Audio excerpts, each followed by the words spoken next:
ची सुद्धा भूमी आहे. पण या नाशिकमध्ये जे प्रश्न आहेत ते संपूर्ण महाराष्ट्राचे प्रश्न आहेत. कुंभनगरी, लवकर जिथे कुंभमेळा होईल आणि या कुंभच्या निमित्तानं जो भ्रष्टाचार या नाशिक शहरामध्ये माजलेला आहे तो या हिंदुत्ववाद्यांना शोभणारा नाही. मला आत्ताच कोणीतरी सांगितलं कुंभाच्या निमित्तानं 50,000 कोटीची कामं निघाली आहेत राजाभाऊ, 50,000 कोटीची. आणि ही सगळी कामं महाराष्ट्राच्या बाहेरच्या कंत्राटदारांना, खास करून गुजरातच्या कंत्राटदारांना मिळत आहेत. मग महाराष्ट्रातल्या आमच्या लोकांनी काय करायचं? नाशिक मधल्या स्थानिक लोकांनी काय करायचं?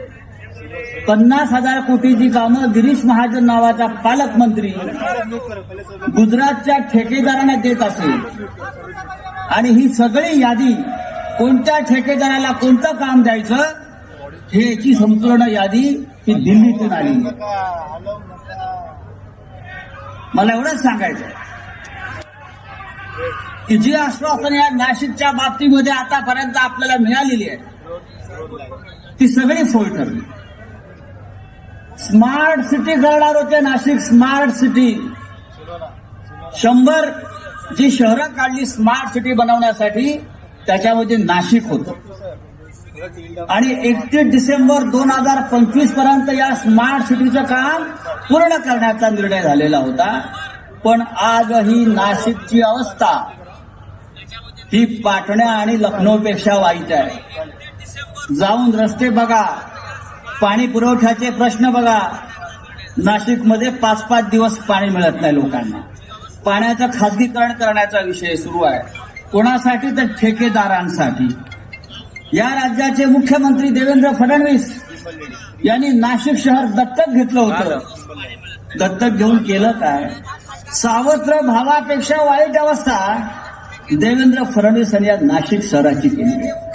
आज नाशिक शहरामध्ये सगळ्यात जास्त उपलब्ध असेल तर ते अंमली पदार्थ, ड्रग्ज. शाळा आणि कॉलेजच्या टपरी बाहेर जाय तिथे तुम्हाला मोठ्या प्रमाणामध्ये विद्यार्थ्यांपर्यंत ड्रग्ज पोहोचवलं जात आहे, अंमली पदार्थ पोहोचवले जात आहेत. आणि याचा सामना करण्यासाठी शिवसेना आणि महाराष्ट्र नवनिर्माण सेनेनं या नाशिक शहरामध्ये सगळ्यात मोठं आंदोलन उभं केलं होतं. हे मी आपल्याला यासाठी सांगतो, ज्यांच्या हातामध्ये आपण नाशिकशी सूत्र गेल्या 10 वर्षापासून दिलेले आहेत त्यांनी नाशिक शहराची पूर्ण सत्यानाश केला, पूर्ण विल्हेवाट लावला. म्हणून आज या व्यासपीठावर ही जी ताकद तुम्हाला दिसते ही ताकद तुम्ही विजयी करा, नाशिकच्या महानगरपालिकेत पाठवा आणि या नाशिकचा चेहरा मोहरा बदलण्याची जबाबदारी शिवसेना आणि महाराष्ट्र नवनिर्माण सेनेवर सोपवा. आणि मग तुम्हाला मी सांगतो की जसं नाशिक तुम्हाला अपेक्षित आहे तसं नाशिक घडवण्यासाठी माननीय उद्धव साहेब, माननीय राज साहेब हे पुढे आल्याशिवाय राहणार नाही. या नाशिक शहरामध्ये मी अनेक वर्ष ऐकतो की IT पार्क होणार, IT पार्क होणार, IT पार्क होणार. स्मार्ट सिटीमध्ये त्याचा एक उपक्रम होता.